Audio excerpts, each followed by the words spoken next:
жүйе құру және әдеттің 4 сатылы циклі.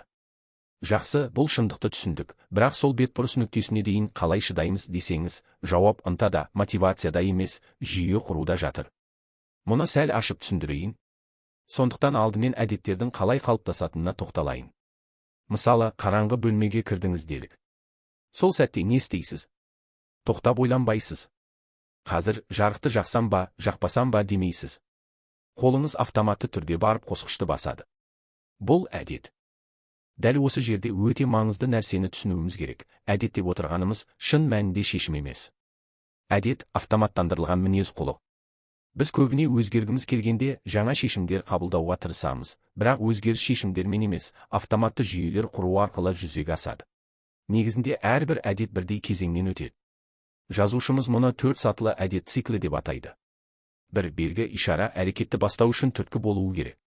2. Құштарлық. Осы түрткіге жауап беру, оны қалау сезімі туады. 3. Әрекет. Белгілі бір қимыл, іс-әрекет жасаймыз.